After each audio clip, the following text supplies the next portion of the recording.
noyer? Plantin, êtes-vous en train de vous noyer? Je ne vous entends pas, Plantin, répondez.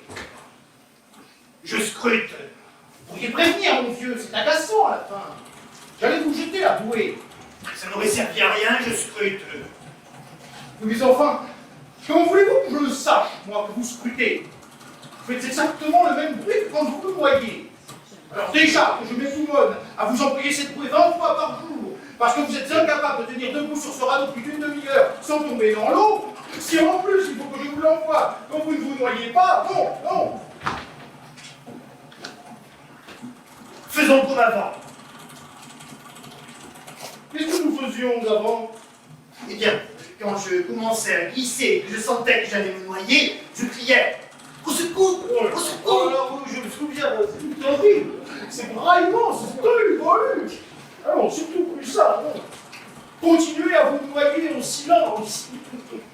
En revanche, si vous ne le scrutez pas plus de 2 à 3 fois par jour, c'est à peu près le rythme que je m'impose. Parfait.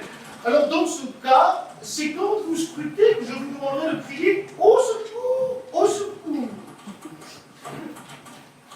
Ça déconcentre, mais si vous y tenez absolument.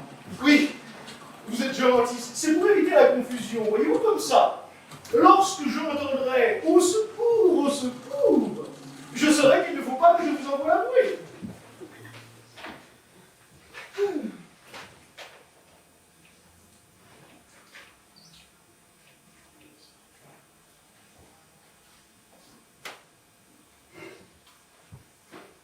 Vous en êtes?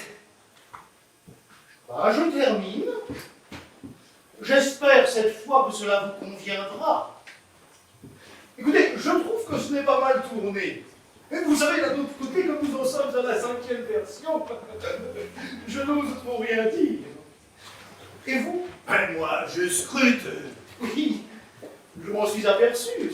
C'est nouveau. Enfin, je veux dire, je ne vous avais jamais vu scruter auparavant. C'est exact, je scrute depuis ce matin. Ah, bien, bien, bien. Et que scrutez-vous? L'horizon. Ah, dommage. Pardon. Ah, je dis dommage parce que c'est sans surprise. L'horizon. Oui, on sait maintenant d'une manière très précise ce qu'il y a à l'horizon. Non. Mais je vous assure. Et qu'est-ce qu'il y a à l'horizon? Le plus souvent rien, et quelquefois une terre, un navire ennemi, une voile, des pirates, et quelquefois un îlot, mais c'est tout. Rien d'autre. Non, je vous l'affirme. Je vous conseille d'ailleurs à ce propos de vous reporter à l'excellent ouvrage de Brintudier et Colasson, Contenu de l'horizon. Vous verrez qu'on a fait le tour de la question et qu'il n'y a plus rien à attendre de ce côté-là. Mais alors, que me conseillez-vous de scruter? L'infini, Plantin, l'infini. L'infini. Oui, sans hésiter, c'est plus grand, plus haut, il y en a partout. Ce n'est pas juste un petit lacet qui coupe le ciel et la mer en deux, l'infini. C'est une grande chaussure, une immense godasse où il y a tout. Du fromage, des peignes de dames, et même Dieu. Mais surtout l'espoir. Alors croyez-moi, Plantin, laissez tomber l'horizon et foncez sur l'infini en essayant d'apercevoir un petit bout d'espoir. C'est la seule chose qui puisse nous sortir de là. Et ma bouteille. Et votre bouteille, bien entendu. J'ai l'impression que vous y croyez moins à ma bouteille, non? Je comprends que les vents de mer vous abrutissent, Plantin. Que chaque jour ils émoussent un peu plus votre grain d'intelligence. Mais tout de même pas au point de dire que je ne crois plus en votre bouteille. Écoutez-moi bien, ça fait 3 jours et 3 nuits que je me couenne le fessier sur mon raffia à rédiger le message que nous devons justement placer dans votre bouteille. J'espère qu'il sera moins cul que la dernière fois, sinon ma bouteille n'y comptait pas.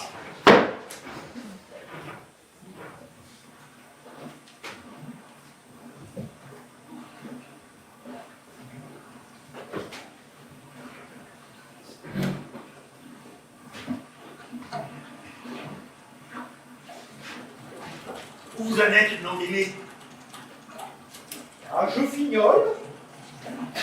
Je serre les derniers écrous, je mets les accents, j'ôte une virgule, je fixe un point. J'aimerais le lire.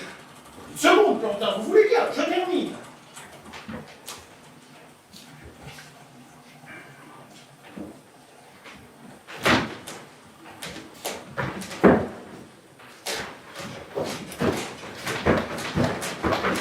Qu'est-ce que vous faites, là? Oui, là.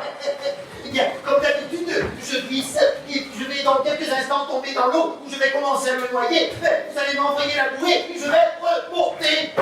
C'est exaspérant, cette manie que vous avez. Au moindre clapotage, vous foutre à la barre. Ce n'est pas une manie. Si, c'est une manie. J'avais une tante comme ça. Dès qu'elle voyait des cerises, il fallait qu'elle en fasse des confitures. Puis je ferais les prunes, les pommes, les châtaignes. À la fin de sa vie, vous me croirez si vous voulez, elle a mis ses 3 chats dans les bocaux. Chez nous, on appelle ça une manie. Ah, mais moi, ce n'est pas une manie. À part les chats, les cerises et ma tante, ça il me semble foutrement, Plantin, foutrement. Je vous dis que ce n'est pas une manie. Alors c'est quoi cette frénésie de les crier dans la flotte 20 fois par jour? Ah.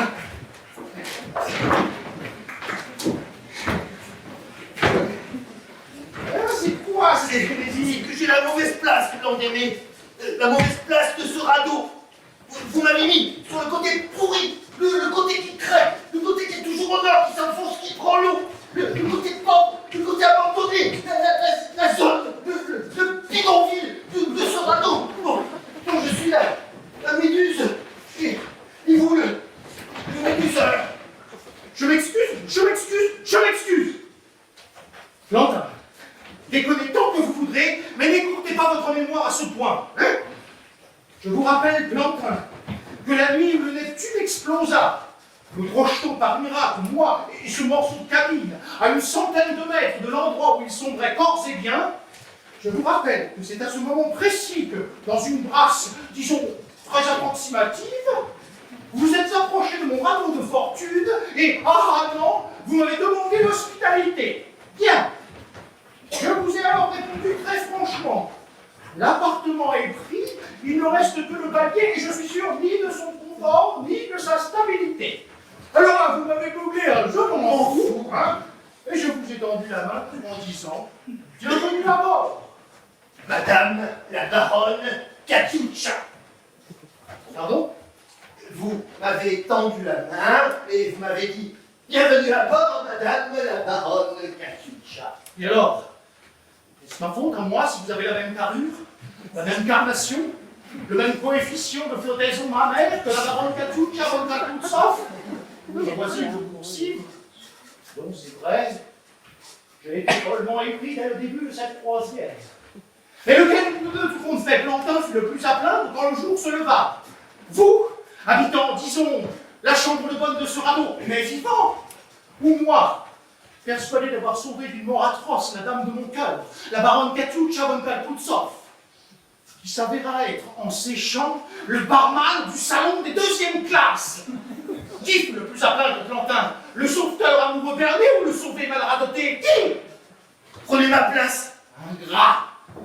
Sans compter que de dépit, j'aurais pu, vous découvrant ignoble caricature de ma Katia, vous rejeter à la mer. Non, Blandémé, ça, Non. Bon, et pourquoi? Vous supposez peut-être m'avoir séduit? non, mais je fais contrepoids, Blandémé, je fais contrepoids, vous le savez bien. S'il n'y a personne sur ce côté-ci du radeau, tout chavire et vous avec. Vous le savez bien, Blandémé. Sinon, pourquoi vous fatigueriez-vous à m'envoyer la bouée une vingtaine de fois par jour pour m'éviter la noyade? C'est qu'elle vous sauve aussi, cette bouée. Oui, ce n'est pas la seule raison, Plantin. Je n'en vois pas d'autre. Je crois me souvenir que vous possédez une bouteille. J'avais oublié. Et vous, un stylo? En effet, que vous ne pouvez pas me prendre ce monde sans me balancer à l'eau, c'est-à-dire sans vous aborder, car je suis aussi votre contrepoids, Plantin. Disons que économiquement, nous ne sommes pas dans la même situation. Mais Normalement, nous nous valons. C'est à peu près cela, oui.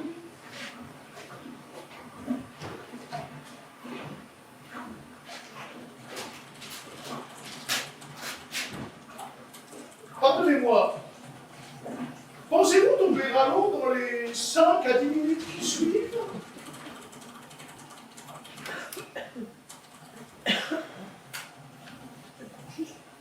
Normalement, non. Parfait. Alors, tenez. C'est terminé.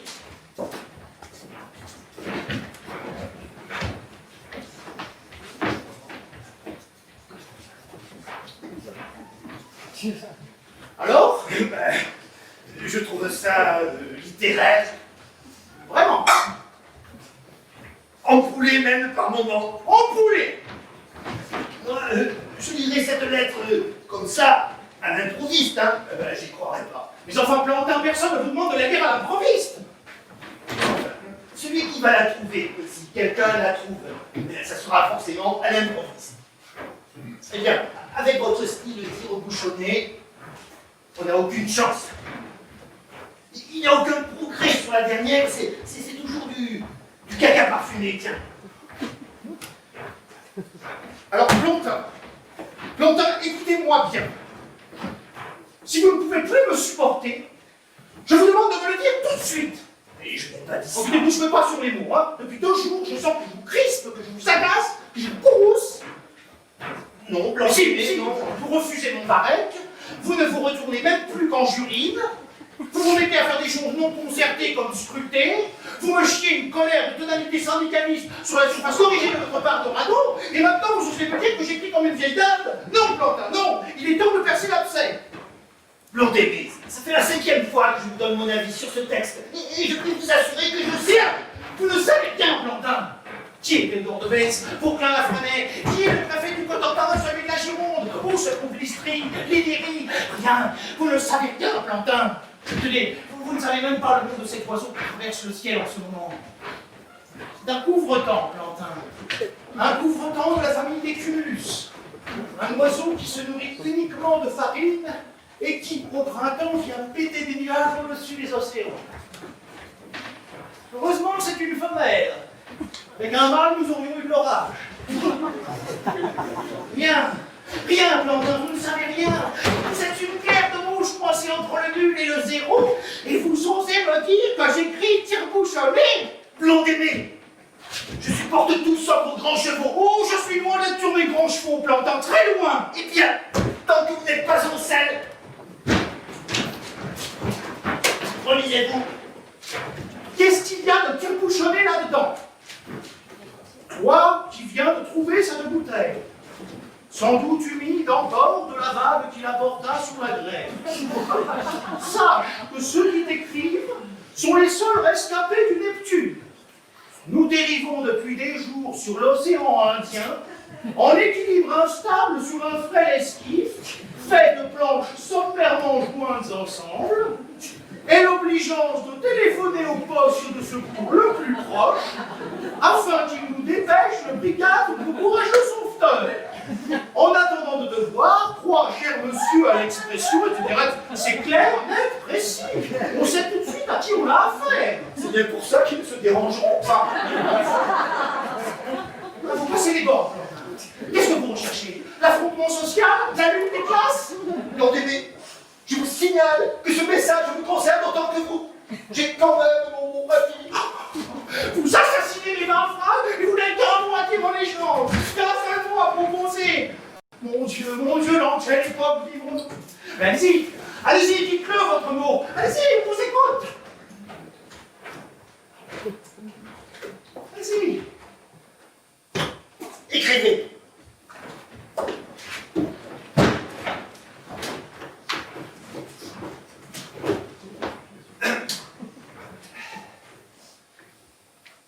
S. S. S. O. O. Je sais ce que c'est qu'un O. S. SOS.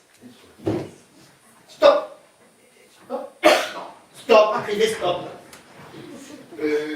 Dérivant est-ouest, stop.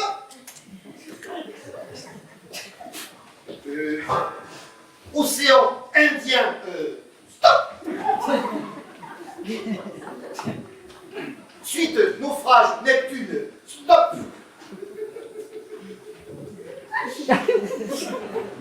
SOS, stop. SOS, stop. Mais vous plaisantez. Mais non.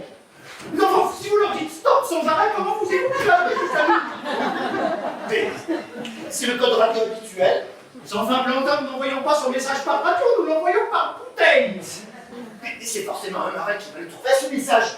Et ils sont habitués à la radio, ces gens-là. Vous dites n'importe quoi, Plantin. Les marins sont beaucoup plus habitués à la bouteille qu'à la radio. Regardez le naufrage du Neptune. Si le marin radio s'était servi aussi souvent de sa radio et de sa bouteille, nous n'en serions pas là. Bien. Si c'était vous qui aviez dicté le message de perdition au marin du Neptune, non seulement nous en serions au même point, mais en plus, j'aurais honte. Honte. Honte que quelqu'un l'ait reçu. C'est mon éducation qui vous gêne, c'est cela. Vous ne supportez pas qu'on demande de l'aide avec tact, raffinement, qu'on appelle au secours avec courtoisie. Ça vous irrite. Un vous, c'est le rugissement de leur policier qui fait frémir la banquise, c'est ça ou bien. Ce n'est pas de l'aide que nous allons recevoir avec votre foutue lettre. Ah bon? Et c'est quoi? Diverses choses. Les œuvres complètes de la marquise de Sévigné. Une boîte de dragées. Un caniche neuf.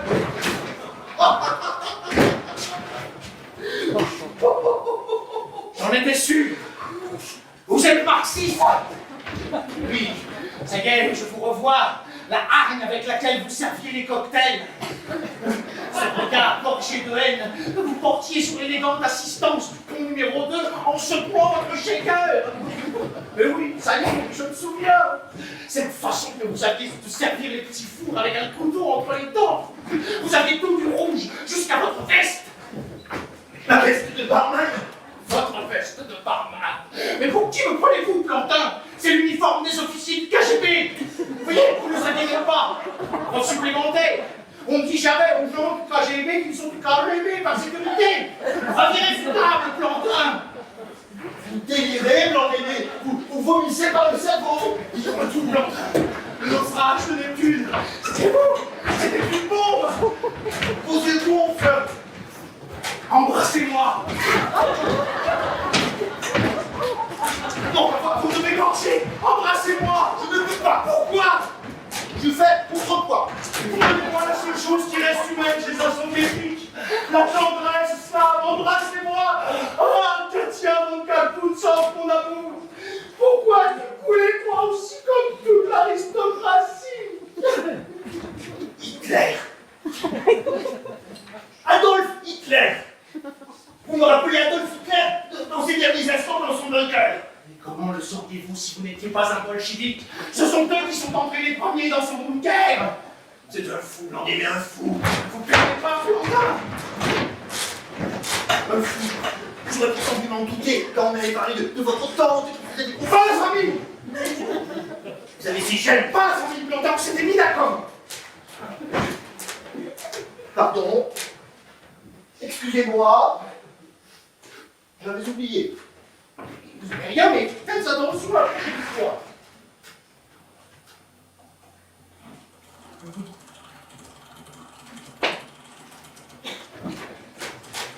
Pour la fois en deux. C'est-à-dire, Bien, vous écrivez le début et moi la fin. ce qui donne.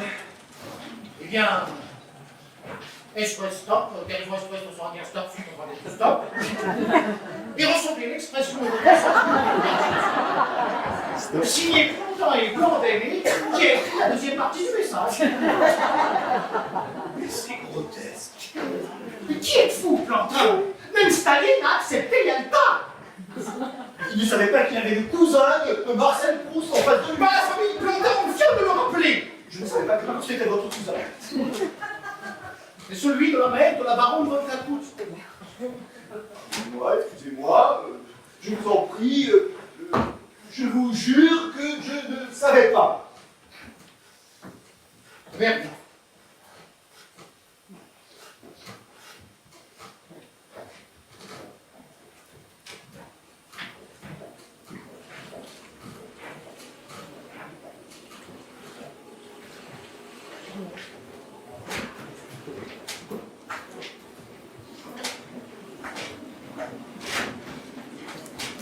Le vent se lève. Découvre ton mal, traverse le ciel.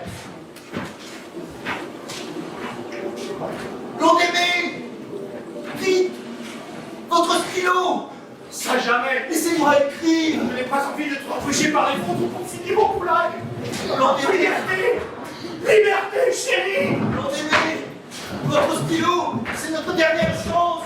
Quand il n'y a plus de chance, il y a encore de l'espoir. Faites de l'espoir. L'on aimé, votre stylo.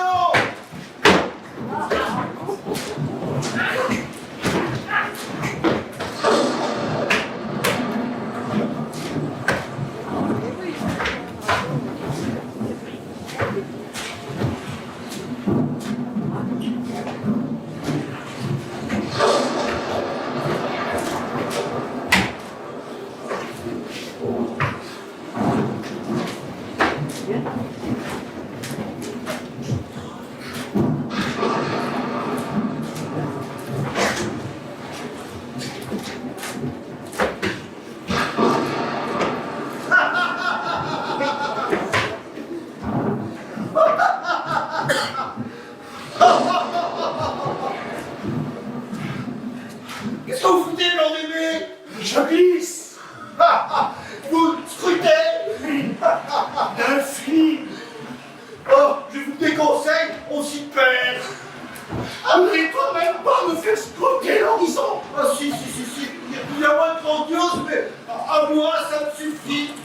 Un bateau, une voile, une terre, c'est pas grand-chose, mais à moi, ça me suffit.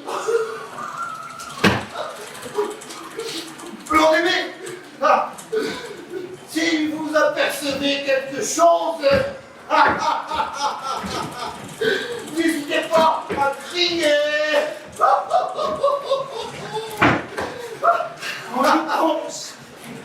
Quand je pense que j'étais parti sur un frein dans la vie, pour une croisière idyllique, en compagnie de mon âme sœur, la marocaine, Tchoucha,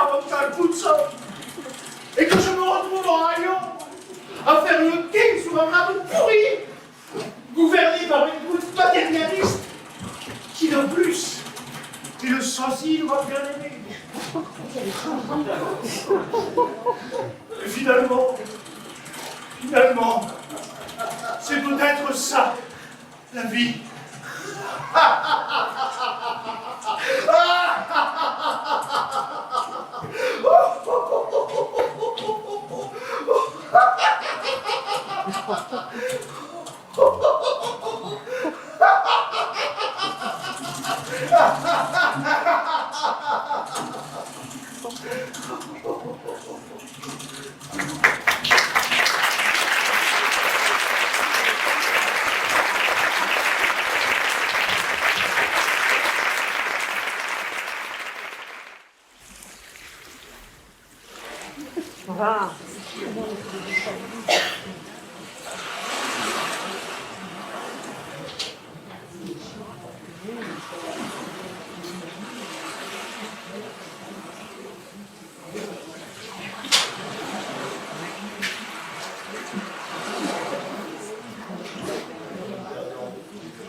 J'ai faim. Je Je mangerais bien un morceau. Avons-nous épuisé les provisions? Les provisions sont entièrement épuisées. Il ne reste plus une miette. Je croyais qu'il y avait encore un peu de cassoulet. Il ne reste plus rien. Mangeons quelque chose. Moi aussi, je mangerais bien quelque chose. Quelque chose, quelque chose. Enfin, soyons réalistes, messieurs. Moi, je voudrais plutôt De tout à présent.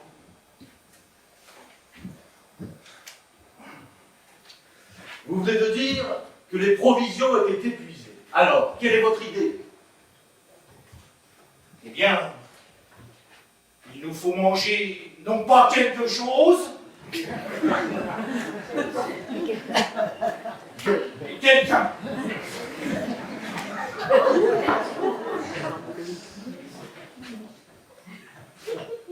Je ne vois pas. Moi non plus.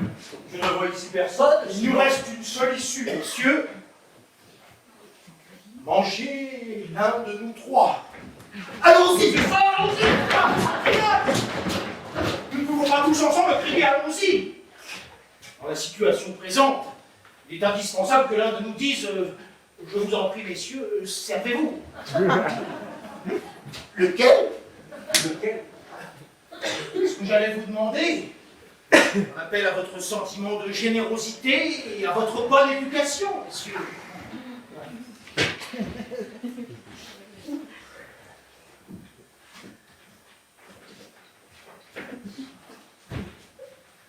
Une mouette. Tiens, une mouette.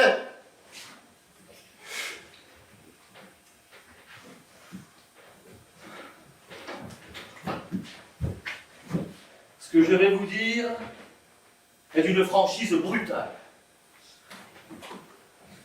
Je dois vous avouer mon affreux égoïsme. J'ai toujours été égoïste. Dès l'école primaire, je mangeais mon goûter tout seul. Je ne le partageais avec personne. C'est très vilain, ça. Mais tant pis. On va tirer au sort. Très bien. Excellente solution.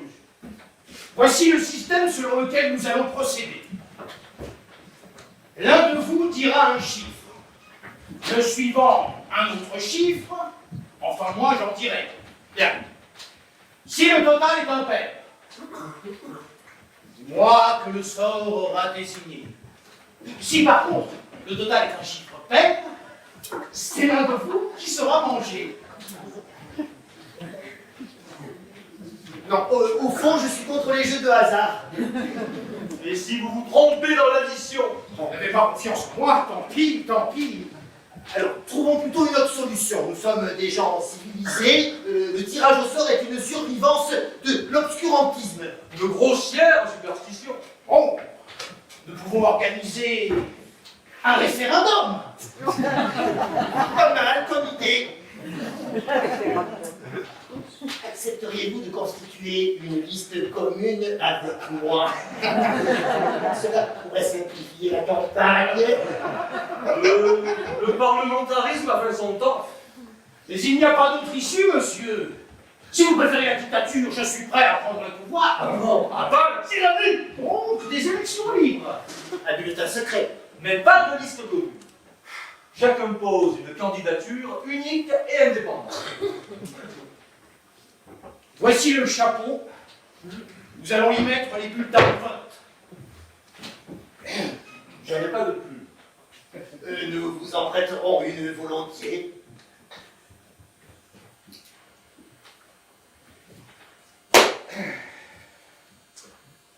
Aux urnes! Aux urnes! Un instant. Si vraiment nous voulons organiser nos élections en genre civilisé, nous ne pouvons pas sauter l'étape de la campagne électorale. Qui, dans le monde moderne, précède toujours l'élection proprement dite? Oh, puisque vous y tenez. Bon alors, agitons le peuple, mais faisons vite. Hein. Allez, je déclare assez. Qui monte le premier à la tribune? Vous peut-être. J'aimerais mieux plus tard. Je n'ai jamais été bon orateur. Mais c'est vous qui avez une idée. Ouais, c'est vous qui avez communiqué aux masses la passion des meetings, la politicomanie. Ah, c'est donc à vous de commencer. Je vois qu'il m'est impossible de refuser. Chers amis, Mais nous sommes de simples gens. Alors, adopte les belles phrases. N'arrêtons pas de démagogie. Nous voulons l'austère vérité. chers collègues, nous nous sommes Résumons. Nous nous sommes réunis pour trouver une solution au grave problème de l'approvisionnement. Chers collègues, je ne suis pas le candidat qu'il vous faut. J'ai une femme et des enfants. Souvent, au coucher du soleil, je faisais faire de la balançoire aux enfants. Alors que ma femme brodait quand il faisait jour. Messieurs, chers collègues, imaginez-vous ce tableau calme, respirant la douceur. N'en êtes-vous pas ému? Mais ce n'est pas une raison. Quand il s'agit du bien commun, les sentiments ne comptent pas. Les enfants peuvent bien se balancer tout seuls. Même mieux, je dirais. C'est ça, même mieux à la maternelle ou au manège sur les balançoires. Non, les gosses, ce n'est pas une raison. Voyons, chers collègues, quand je n'étais qu'un tout petit garçon, je faisais des rêves pleins d'avenir. Il est vrai que je ne me suis pas assez perfectionné. Je n'ai pas atteint ce que je me proposais d'atteindre. Mais je sens qu'il n'est pas trop tard. Je peux encore en réparer bien des choses. Je jure que je ne me laisserai plus aller, que je vivrai mes buts sans négligence. Oui, c'est vrai, j'ai eu des moments de faiblesse, manque de confiance en moi, paresse, espoir perdu. Mais je vais le réparer, je jure que je vais le réparer. Je vais exercer ma volonté, former mon caractère. Je vais acquérir le savoir. Et j'atteindrai tout ce qu'il me reste encore à atteindre. Je deviendrai quelqu'un. Plus fort. Je deviendrai. Enfin, tout ça, c'est votre affaire. Nous voulons manger. Mais vous permettez, monsieur, en cœur. 1, 2, 3. Nous voulons manger. Nous. Je ne vous le conseille pas. Vraiment pas. Bravo! Bravo! Bravo! Bravo!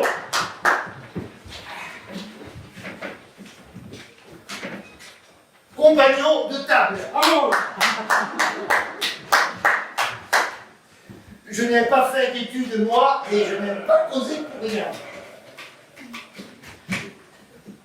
Faire le travail, ça c'est autre chose. Depuis mon enfance, je m'intéresse à l'art culinaire. Pas seulement pour manger. Ah non, je suis un homme modeste, peu exigeant. À vrai dire, je n'aime pas manger.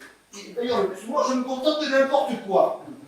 Et le plus important, c'est que je mange très peu. Mais vraiment très peu. Qu'est-ce que je dis? Je ne mange rien du tout. Voilà. Il y a quelques années encore, il m'arrivait de temps en temps d'avoir un petit morceau, mais aujourd'hui, non. C'est fini une fois pour toutes.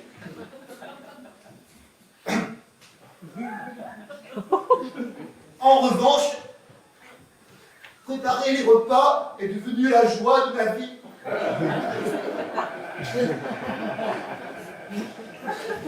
Il n'y a pas de plus grand bonheur pour un cuisinier que de voir, après de longs efforts et des soins appliqués, que les autres mangent et qu'ils font ça.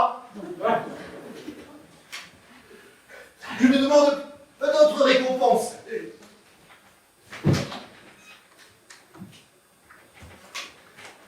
J'ajouterai seulement que je suis spécialiste en plat de viande. Mes sauces n'ont pas d'égal.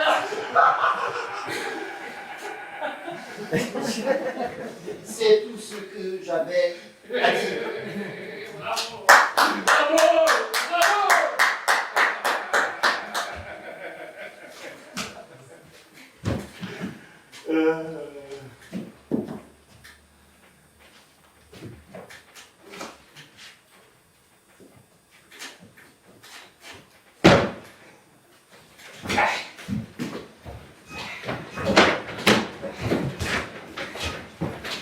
Hurrah! J'avoue,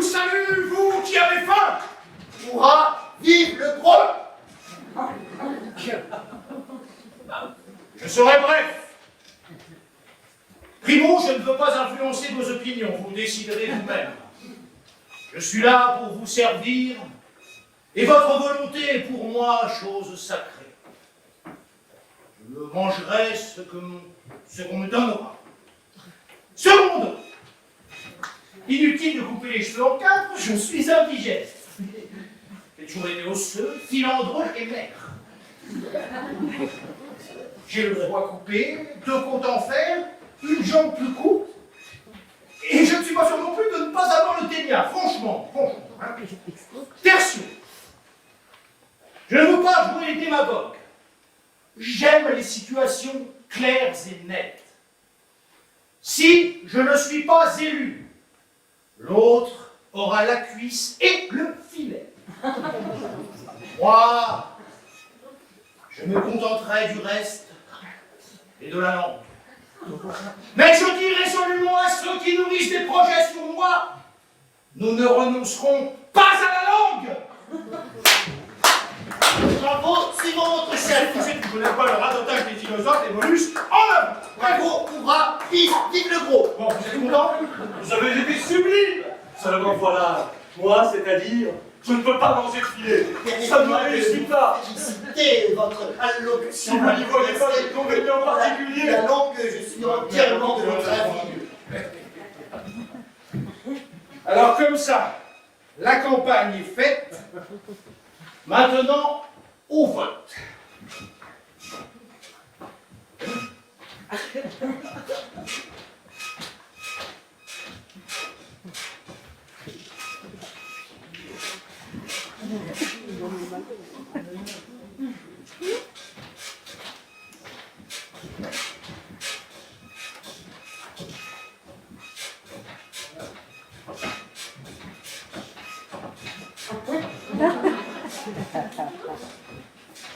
Je vous remercie, très sincèrement. Ah mais, de rien. Si vous désirez corriger quelque chose, je suis à vous.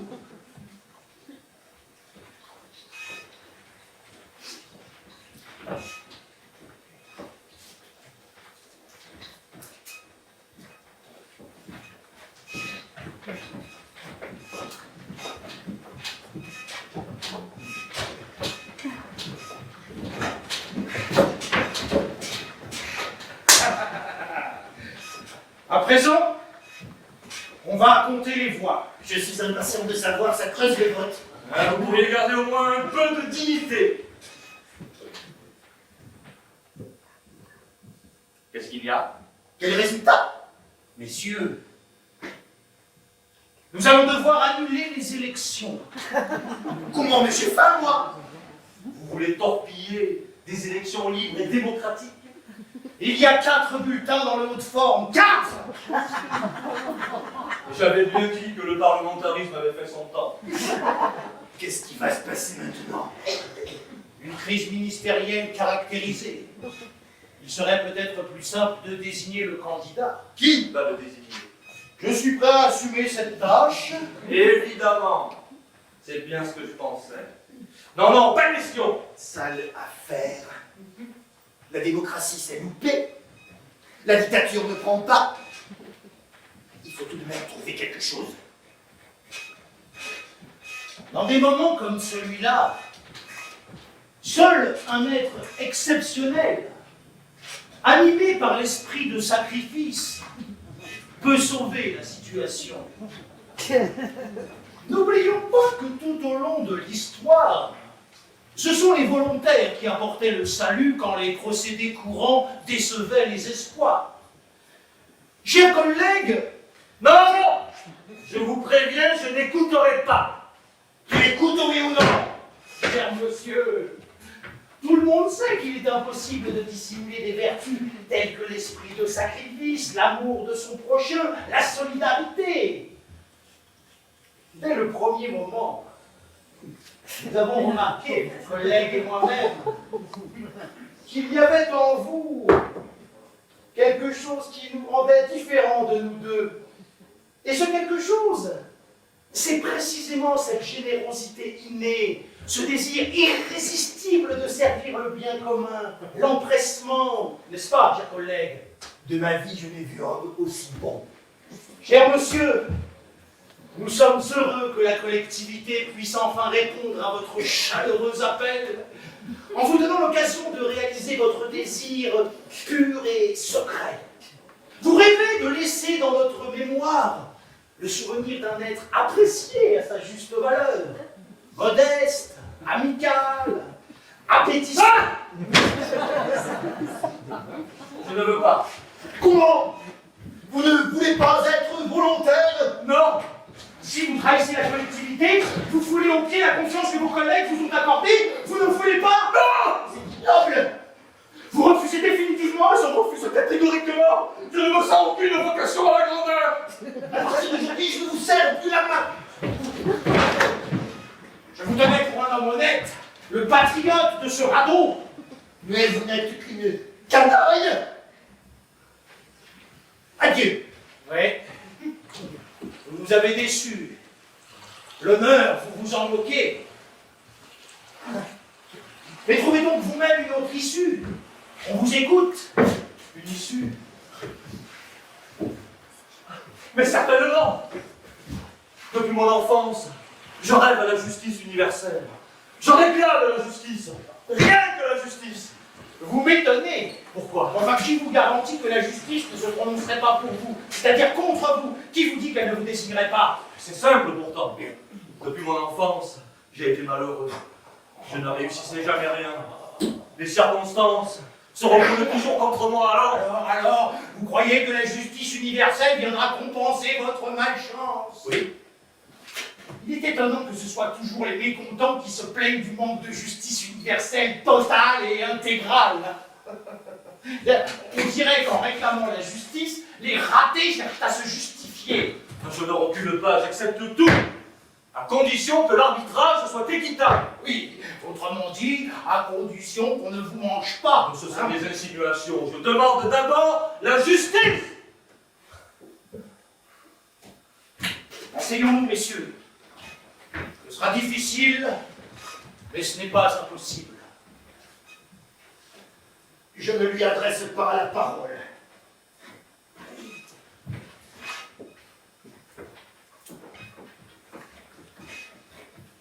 Chers collègues, avez-vous une mère?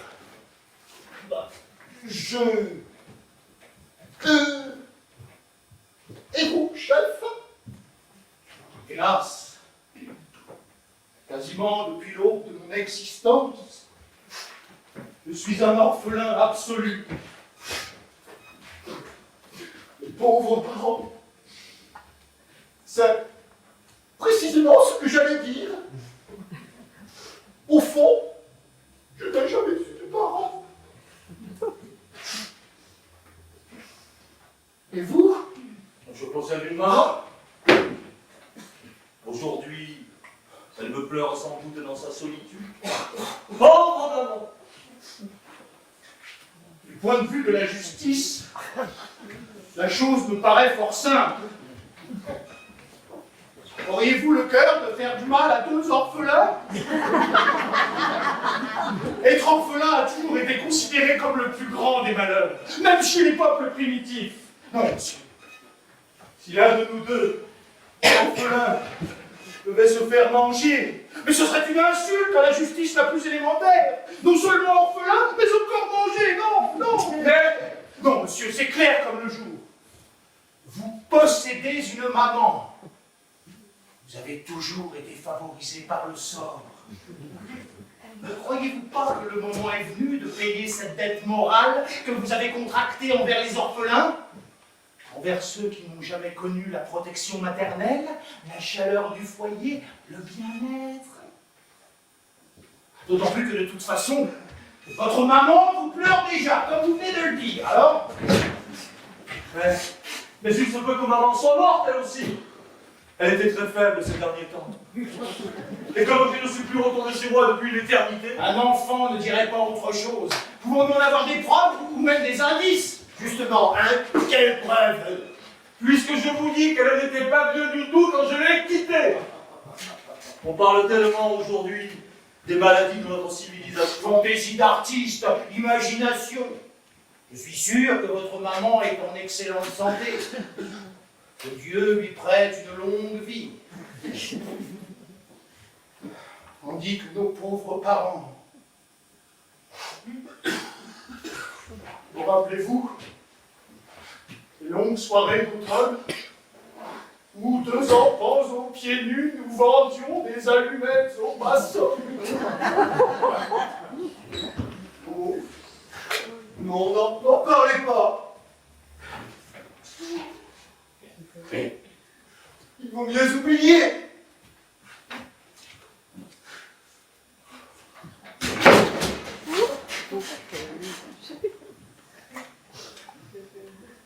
Ou encore, ce parent éloigné, tyran avare, qui nous arrachait à nous, orphelins à peine vêtus, notre dernier lardon pour le donner aux souris comme un pas dans un piège.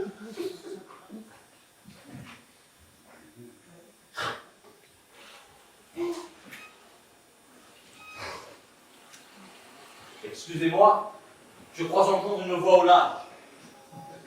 Vous voulez changer de sujet, évidemment. Le malheur humain n'atteint pas votre sensibilité. Ah, ces fils à papa élevés dans l'égoïsme. Mais c'est vrai, écoutez, on entend bien à présent. Et quelqu'un là gère nous. Les orphelins n'ont jamais eu de chance. C'est peut-être quelqu'un qui apporte à manger. Je vois très bien qu'il nage en se servant d'un seul bras. Regardez, dans la main droite, il tient la grande. Oui, oui, c'est possible. N'est-il pas fréquent, en effet, qu'un paysan menant un goré au marché tombe à l'eau, se met alors à nager, en retenant convulsivement le goré, son unique bien? Bah, je le vois, c'est quelqu'un en uniforme. Ces gens-là mangent dans les cantines.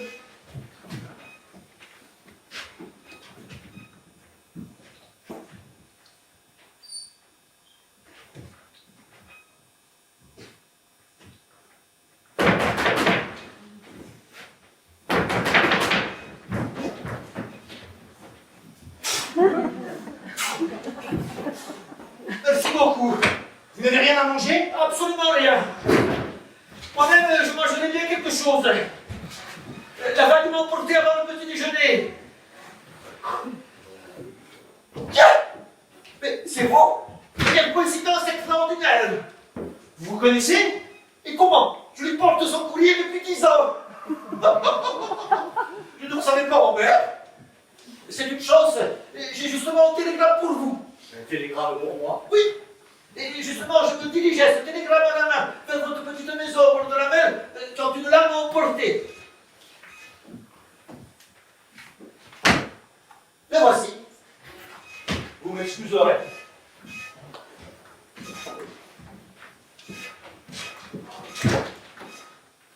Il est vrai cet uniforme? Ah, vrai et trempé, c'est normal quand on est tombé dans l'eau. Hurrah! Qu'est-ce qu'il y a?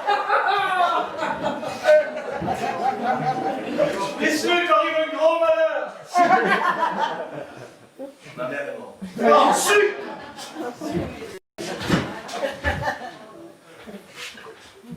J'attire donc votre attention sur le fait qu'à présent, moi aussi je suis un orphelin.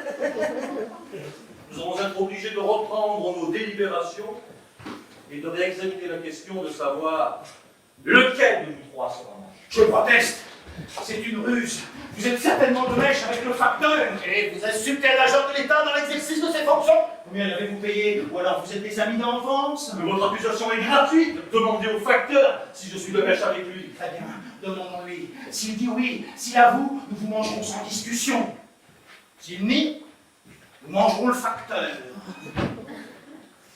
Comment? Mais à peine suis-je entré que déjà vous voulez me manger.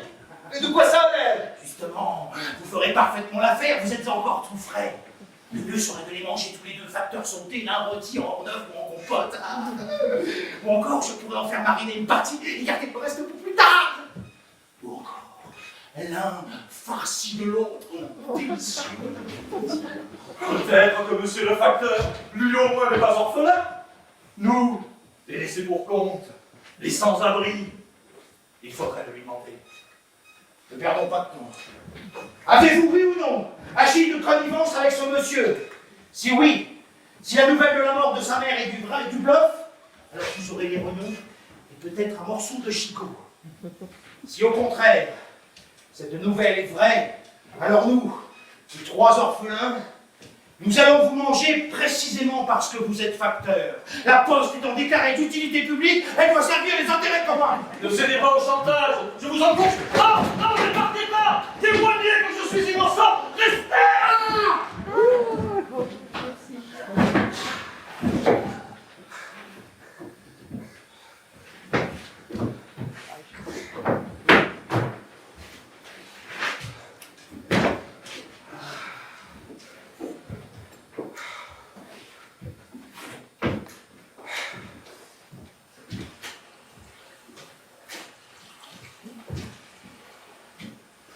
Mais vous voyez bien à présent, chers collègues, que du point de vue de la justice, notre situation est identique. Nous sommes tous des orphelins.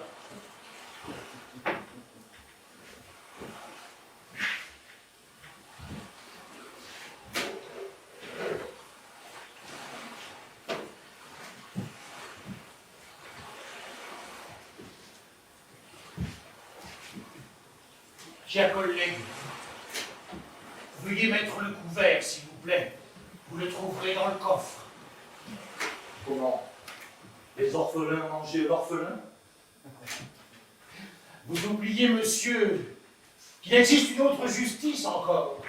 La justice historique. C'est-à-dire? Chef, est-ce qu'on aura besoin d'une passoire? Tous les 3, nous ayons perdu nos parents, ne nous met pas dans la même posture.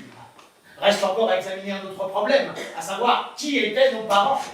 Mais mon Dieu, mes parents! Chef, et la tourtière? Et qui était votre père?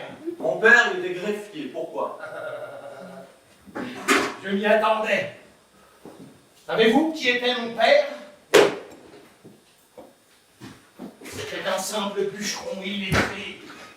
Et le père de mon collègue n'a pas existé du tout. Sa mère l'a conçu à la suite de grands chagrins causés par la misère.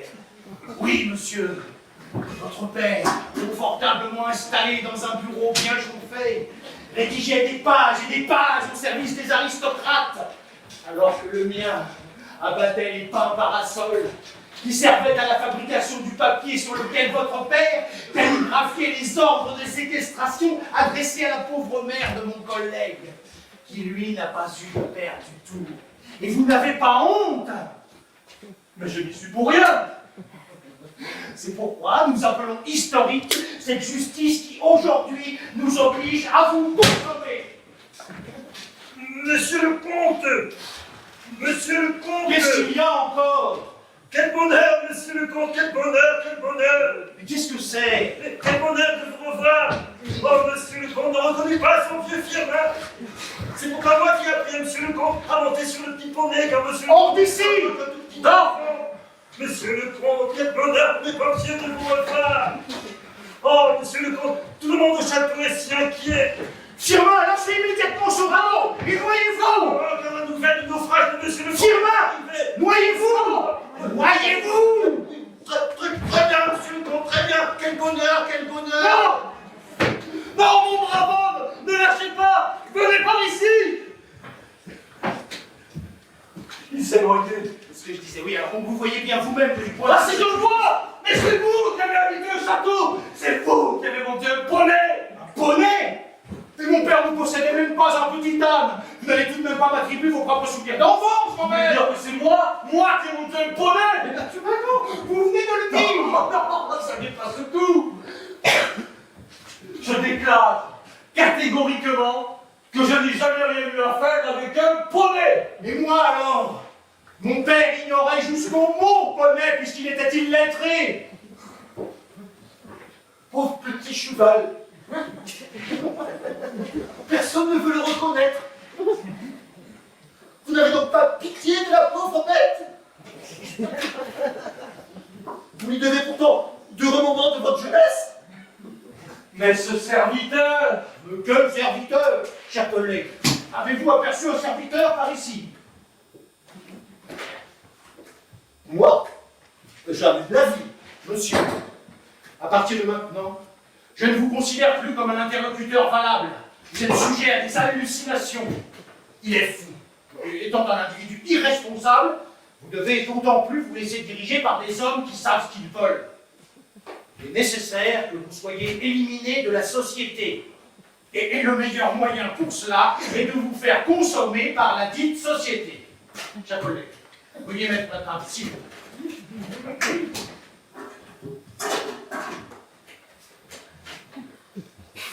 Chef, est-ce qu'on aura besoin d'écouter? Bien entendu, nous donnons un dîner complet. Chef, un couteau ou deux? Deux. Et les serviettes. Et naturellement, tout doit se passer selon les convenances admises. Nous sommes des gens bien.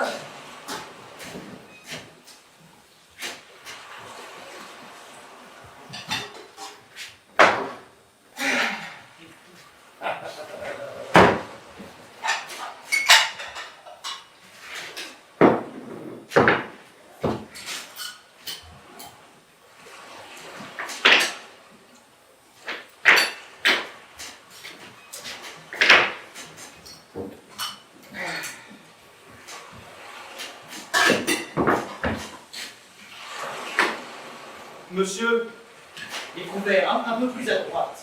monsieur, je suis intoxiqué. Le compotier, plus au milieu. Je le jure, je ne voulais pas le dire avant, mais à présent vous me faites pitié. Moi ça, Je n'essaie pas de me dérober. Je dis ça vraiment par bienveillance. Moi aussi j'aime la bonne cuisine. Je sais ce que c'est que la gourmandise, comme elle peut vous perdre. Si je n'étais pas intoxiqué, je ne dirais pas, allez-y. Mais comme ça, c'est vraiment de mon devoir. On commence. Oui, chef. Je ne dis pas que c'est incurable. Non.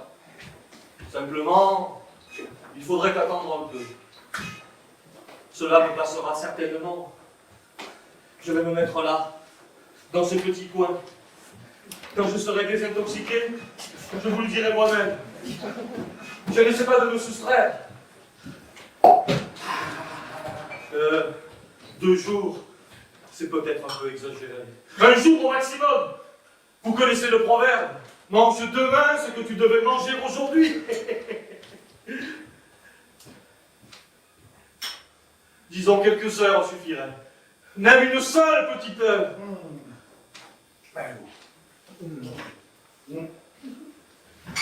Il est temps. Bon, vous avez raison.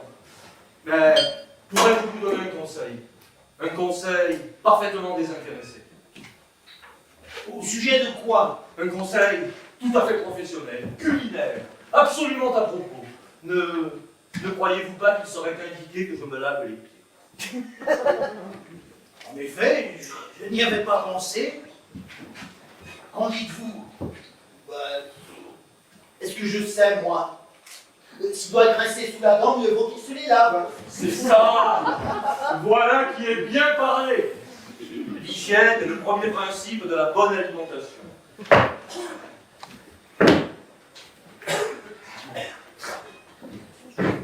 Les microbes sont invisibles à vue, mais je les sens qui me démangent. Vous avez raison. La propreté du corps n'a jamais fait de mal à personne. Au contraire, elle assure à l'individu la santé et la longévité. Un instant, je vous apporte l'essuie-main. Merci. Ainsi, vous êtes irrévocablement décidé à me... Je veux dire... Écoutez, je croyais que c'était suffisamment clair. Hein. Vous avez parlé tout à l'heure, il me semble, de l'esprit de sacrifice. Oui, je disais que l'esprit de sacrifice est une idée noble. Dites-moi encore quelque chose. Eh bien, j'ai ainsi esquissé au fond tout le problème. L'esprit de sacrifice, le dévouement. Voilà. Oui, tout cela est vrai. Et vous n'avez pas voulu me croire. Sans doute n'étais-je pas encore mûr. J'avais trop peu d'expérience. Mais à présent, je vois qu'il y a là quelque chose. Il est encore temps. Je n'étais qu'un lâche quand je repoussais vos arguments. Enfin, au moins, vous n'êtes pas complètement cynique, puisque les nobles sentiments commencent à germer en vous. Ça suffit peut-être pour le pied gauche, ah non? Oh non! Non, encore entre les orteils. Donc, pour revenir à la question, il faut que je vous dise que je sens se réveiller en moi un autre homme, un homme meilleur. Mais à propos, est-ce que vous êtes irrévocablement décidé? Oh, monsieur! Non, non, bien entendu, oui. Mais qu'est-ce que je disais? Ah, un autre homme, un homme meilleur. Finalement, ce n'est pas du tout la même chose.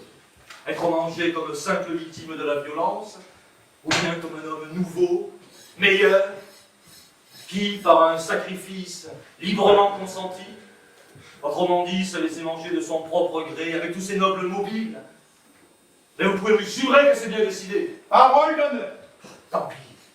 Eh bien, qu'est-ce que je disais? Ah oui, ça vous donne de la satisfaction, un sentiment de liberté et d'indépendance. Vous voilà enfin raisonnable. Chers collègues, apportez-nous la savonnette, s'il vous plaît. Et ne croyez pas que je ne suis qu'une matière première passive. Personne n'aimerait ça. Soyez assurés que nous ne vous considérons pas de cette façon.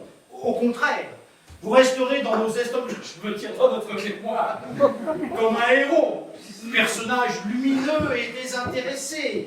J'ai l'impression que ça suffit vraiment pour le pied gauche. J'ai bien entendu qu'il en a assez. À vrai dire, le droit est tout à fait propre. L'essuie-main, s'il vous plaît, j'arrive. Non, il faudrait le droit aussi, un tout petit peu, oui. Comme vous voudrez. Oui, je crois que cela vaut mieux, oui. Oui, c'est moi qui le premier ai pris la grande décision. C'est moi qui le premier ai surgi pour me sacrifier pour les autres. Un peu d'eau de javel ne ferait pas de mal. Ça ira avec du savon, on peut attendre un peu. Hein. Attendre? Quand mes camarades ont faim, jamais! Ici, le pied droit encore et c'est fini. Comme vous voudrez. Voilà. Maintenant que les écailles sont tombées de mes yeux, mes pieds n'ont pour moi plus aucune importance. Ils peuvent être sales. L'essuie-main, et voilà.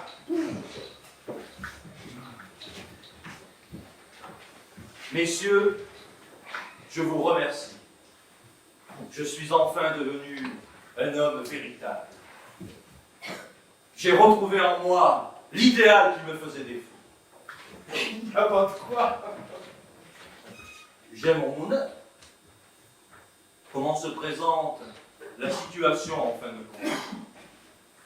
Nous sommes 3 ici. Et je serai le seul à sauver les autres. Je voudrais qu'il me soit permis de prononcer un bref discours sur la liberté. Ce sera long? Non, juste quelques mots. Oh, allez-y, mais vite.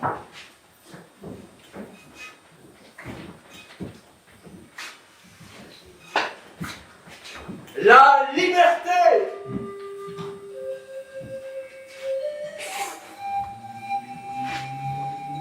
Cela ne signifie rien.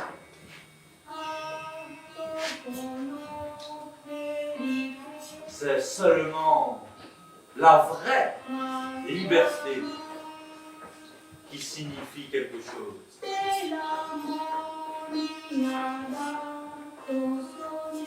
Pourquoi? Parce qu'elle est vraie, donc meilleure. Mais où chercher la vraie liberté? Raisonnons. Si la vraie liberté et la liberté ordinaire ne sont pas la même chose, où donc se trouve la vraie? C'est clair. La vraie liberté se trouve là seulement où la liberté ordinaire n'existe pas. C'est pourquoi la vraie liberté... Chef! C'est pourquoi... Où est le sel? En silence. Dans un moment pareil, au fond du coffre.